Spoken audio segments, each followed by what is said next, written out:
Video like जरूर कर लीजिए और ऐसे वीडियो लगातार फ्री में पाने के लिए चैनल को तुरंत सब्सक्राइब कर लीजिए और बेल आइकन को जरूर टैप कर लीजिए ताकि आगे भी सारे वीडियो आपको मिलते रहे। यूट्यूब में फॉलो करते हैं तो प्लीज ये वाला फ्री टेलीग्राम चैनल जरूर ज्वाइन कर लीजिएगा। सारे नोटिफिकेशन सारे अपडेट यहीं पे आते हैं, ध्यान रखिए। मेरा नाम है वैभव और आप लोग देख रहे हैं UPPSC best online coaching YouTube channel. दोस्तों कल हमने यहाँ पर बात करी थी तीनों गोलमेज सम्मेलनों की और कुछ यहाँ पर एक डेट से रिलेटेड पॉइंट्स रह गए थे, इनको आज हम कवर अप करेंगे। ठीक है, सो आइए शुरू करते हैं आज के अपने सेशन को। चैनल को सब्सक्राइब कर लीजिएगा ताकि डेली बेस पर ऐसे वीडियोस आप देख पाएं जो कि एकदम टू द पॉइंट हैं और एग्जामिनेशन स्पेसिफिक है। सबसे पहले यहाँ पर बात करते हैं सांप्रदायिक पंचायत या फिर कॉम्युनल अवार्ड की। ये जो डेट है 16 अगस्त 1932, इसको अपने जहन में एकदम छाप लीजिएगा। 16 अगस्त 1932 इसको जो है जो ब्रिटिश प्रधानमंत्री थे रैमजे मैकडोनाल्ड, इन्होंने सांप्रदायिक अधिनिर्णय की घोषणा की थी और सांप्रदायिक पंचायत या फिर कॉम्युनल अवार्ड के नाम से भी इसको जानते हैं। बात करें 20 सितंबर 1932 की, तो 20 सितंबर 1932 को महात्मा गांधी ने अपना पहला आमरण अनशन स्टार्ट किया था। कहाँ पर? यरवदा जेल में। ठीक है, और ब्रिटिश प्रधानमंत्री रैमजे मैकडोनाल्ड के द्वारा जो घोषित था सांप्रदायिक अधिनिर्णय या फिर सांप्रदायिक निर्णय, इसके अगेंस्ट महात्मा गांधी ने अपना पहला आमरण अनशन शुरू किया था 20 सितंबर 1932 को। याद रखने का सबसे अच्छा तरीका यह है कि 15 अगस्त को हमारी आज़ादी का दिन होता है, हमें स्वतंत्रता मिली थी, स्वतंत्रता दिवस हम मनाते हैं।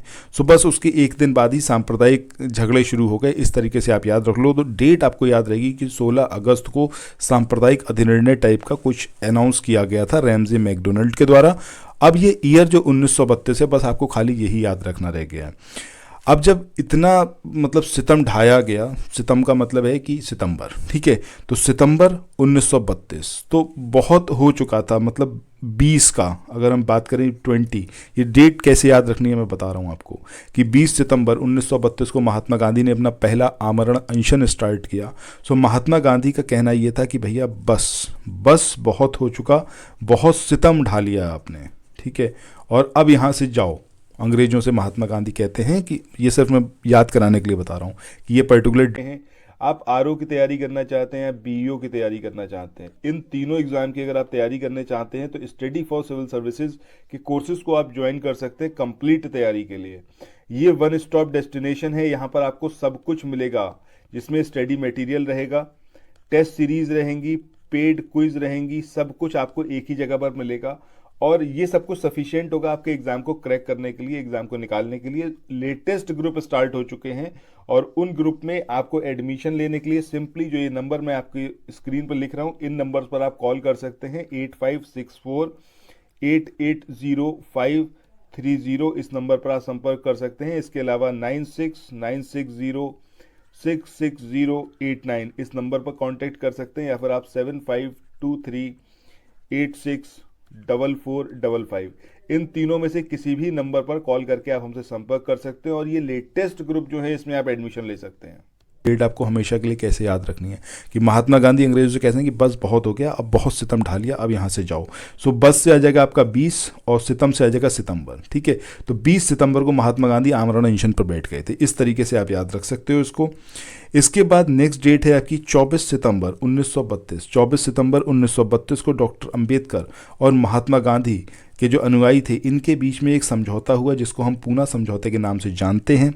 अब ये जो समझौता हुआ ये क्यों हुआ? क्योंकि डॉक्टर अंबेडकर चाहते थे कि दलितों को मतलब इसमें जो अलग एक पूरा उनका जो निर्वाचक मंडल रहे वो अलग रहे, मतलब उनके जो कोई भी अगर दलित उम्मीदवार खड़ा होता है तो उसको सिर्फ दलित लोग ही वोट करें, तो इसके अगेंस्ट महात्मा गांधी थे, ठीक है। सो यहाँ पर ये जो था पूना समझौता ये अस्तित्व में आता है। कहाँ पर हुआ? यरवदा समझौता के नाम से भी इसको जानते हैं। यरवदा जेल में जब महात्मा गांधी थे तब की बात है और इसे ब्रिटिश सरकार द्वारा सम्मत प्रदान किए जाने के बाद जो है 26 सितंबर 1932 को महात्मा गांधी ने अनशन फाइनली तोड़ दिया, ठीक है। तो 20 सितंबर 1932 को आमरण अनशन शुरू करा महात्मा गांधी ने और 26 सितंबर 1932 को इसको तोड़ दिया। इसके बाद नेक्स्ट यहाँ पर हम बात करें 24 सितंबर 1932 के दिन की ही, तो इस दिन जो है शनिवार को शाम को 5 बजे पूना समझौते पर साइन किए गए। दलित वर्ग की ओर से डॉक्टर अंबेडकर थे और हिंदू जाति की ओर से पंडित मदन मोहन मालवीय इन्होंने साइन किए थे। इसके बाद नेक्स्ट हम बात करें 14 अगस्त 1931 की। 14 अगस्त 1931 को बंबई में महात्मा गांधी से वार्ता के दौरान डॉक्टर अंबेडकर ने कहा था कि इतिहास बताता है कि महात्मा गांधी क्षणिक भूत की भांति धूल उड़ाते हैं लेकिन स्तर नहीं उठाते। उनका मानना ये था डॉक्टर अंबेडकर का कि महात्मा गांधी सच में कुछ ऐसा नहीं करते जिससे दलितों का उत्थान हो, सिर्फ बातें करते हैं और कुछ यथार्थ में नहीं करते। ठीक है, तो ये स्टेटमेंट कब दिया गया? 14 अगस्त 1931 को। इसके बाद हरिजन सेवक संघ की बात करें। हरिजन सेवक संघ की स्थापना 30 सितंबर 1932 को एक अखिल भारतीय संगठन के रूप में हुई थी और पहले इस संगठन का जो नाम था वो अस्पृश्यता निवारण संघ ये रखा गया था, जिसे 13 सितंबर 1933 को हरिजन सेवक संघ नाम दिया गया। कब दिया गया? 13 सितंबर 1933 को। ठीक है, पहले हरिजन सेवक संघ, इसका नाम क्या था? अस्पृश्यता निवारक या फिर निवारण संघ। चलो आगे बढ़ते हैं। इसी संघ की बात करते हैं तो इसके जो पहले अध्यक्ष थे ये उद्योगपति घनश्याम दास बिड़ला थे और सचिव की बात करें तो ये अमृतलाल विट्ठल दास ठक्कर थे।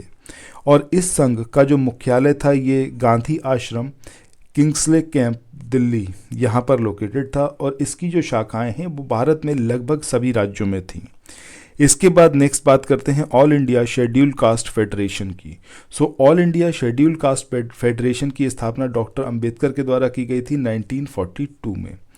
इंडिया डिप्रेस्ड क्लासेस एसोसिएशन की बात करें तो इंडिया डिप्रेस्ड क्लासेस एसोसिएशन, इसकी स्थापना 1926 में हुई थी और MC राजा इनकी अध्यक्षता में हुई थी। ठीक है, तो MC राजा इसके अध्यक्ष थे, इंडिया डिप्रेस्ड क्लासेस एसोसिएशन। इसके बाद कांग्रेस सोशलिस्ट पार्टी की बात करें कांग्रेस सोशलिस्ट दल ये भारत का एक राजनीतिक दल था जिसकी स्थापना 1934 में हुई थी और कांग्रेस में समाजवादी विचारधारा के सर्वप्रमुख प्रेरणा प्रतीक जो थे वो पंडित नेहरू और सुभाष चंद्र बोस थे।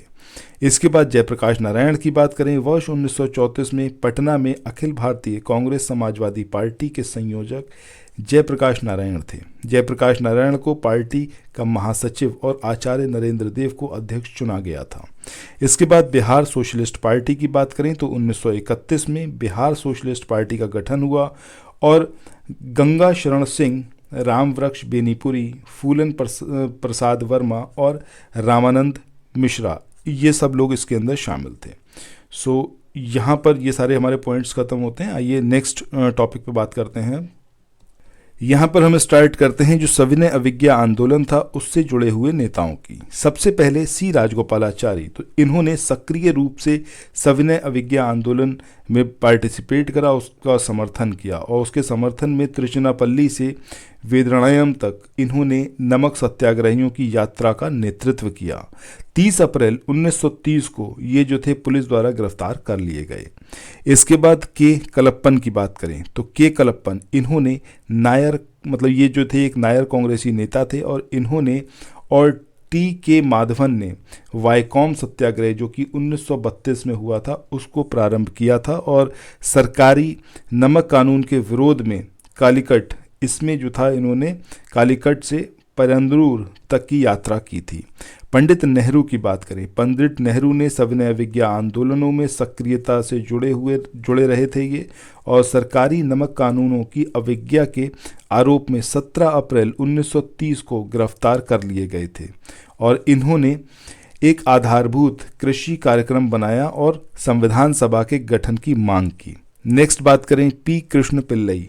पी कृष्ण पिल्लई ने राष्ट्रीय ध्वज को पूरे देश में फहराए जाने की अपील की और 17 अप्रैल 1930 को कालीकट के तट पर पुलिस द्वारा किए जा रहे लाठीचार्ज की भत्सना की। इन्होंने उसका विरोध किया, उसके अगेंस्ट इन्होंने बातें कहीं। बाद में उन्होंने केरल कम्युनिस्ट आंदोलन को संगठित किया। खान अब्दुल गफ्फार खान की बात करें, इन्होंने उत्तर पश्चिमी सीमांत प्रांत इसमें स्वयंसेवियों सेवियों का एक संगठन बनाया जिसको खुदाई खिदमतकार या फिर लाल कुर्ती के नाम से भी जाना जाता है। सरोजनी नायडू की बात करें तो ये भारतीय राष्ट्रीय कांग्रेस की अध्यक्ष बनने वाली पहली भारतीय महिला हैं और इन्होंने धरसड़ा नमक स्थान में नमक सत्याग्रहियों के जुलूस का नेतृत्व किया था और सरकारी नमक कारखाने के सम्मुख तीव्र प्रदर्शन किया। धरसड़ा में नमक आंदोलनकारियों ने जो है महात्मा गांधी के पुत्र मणिलाल गांधी ये भी शामिल थे और गांधी जी के दक्षिण अफ्रीका में निकट सहयोगी रहे इमाम साहब, इनका नाम भी उल्लेखनीय है जो कि धरसड़ा आंदोलन में शामिल रहे। सूर्य सेन की बात करें तो ये चटगांव विद्रोह समूह में 2 शस्त्रागारों पर इन्होंने छापा मारा और एक अस्थायी सरकार की स्थापना की घोषणा की। उन्होंने भारतीय रिपब्लिकन सेना के नाम से एक घोषणा पत्र जारी किया और भारतीयों से ब्रिटिश शासन के खिलाफ विद्रोह करने का आह्वान किया। ठीक है, सो आज के सेशन को यहीं पर रखते हैं। आगे हम कल और बात करेंगे सविनय अवज्ञा आंदोलन से जुड़े हुए नेताओं के बारे में और सविनय अवज्ञा आंदोलन के बारे में भी। ठीक है, सो ये सेशन आपको कैसा लगा कमेंट सेक्शन में बताइएगा। कोई भी सजेशन, कोई भी फीडबैक हो आपका ज़रूर बताइएगा। थैंक्स फॉर वॉचिंग, मिलते हैं नेक्स्ट वीडियो में। Bye bye.